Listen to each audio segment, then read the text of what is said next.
হুরায়রা রাদিয়াল্লাহু তাআলা আনহু বলেন, এক ব্যক্তি এসে বলল, ক্বালা রাজুলুন ইয়া রাসূলুল্লাহ, ও পয়গম্বর, আইয়ুমান নাহাতু বিহুসনি সাহাবাতি, আমার সর্বপ্রথম আমার কি সবচেয়ে বেশি আমার উত্তম নমনীয় ব্যবহারের সবচেয়ে বেশি হকদার কে? মায়ার নবীজি ডাক দিয়ে বলে, উম্মুকা, তোমার মা। আবার সাহাবী ডাক দিয়ে বলে, ফাকালা তুম্মা মান, নবীজি আমার বলেন, তুম্মা উম্মুকা, তোমার মা। এরপরে সাহাবী আবার জিজ্ঞেস করেন, তুম্মা মান, এরপরে কে? নবীজি বলেন, উম্মুকা, তোমার মা। এরপরে সাহাবী আবার জিজ্ঞেস করে বলে, তুম্মা মান, এরপরে কি পয়গম্বর?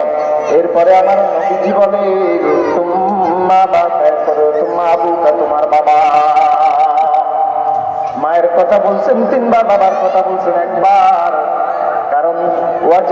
কারণ এই কথা বলার কারণ হলো, মা যখন একজন সন্তানকে গর্ভে ধারণ করে, আল্লাহ তাআলা বলে, ওয়াজআলনা নুতফাতান আলাকাতান ফাখালাকনাল আলাকাতা মুদগাতান ফাখালাকনাল মুদগাতা ইযামান ফাকাসাউনাল ইযামা লাহমা। আমি আল্লাহ মায়ের গর্ভের মধ্যে, মায়ের জরায়ুর মধ্যে ওই বাচ্চাটাকে সর্বপ্রথম একটা শুক্রাণু আকারে রাখি, বিন্দু আকারে রাখি। এরপর ওই বিন্দুটা একটা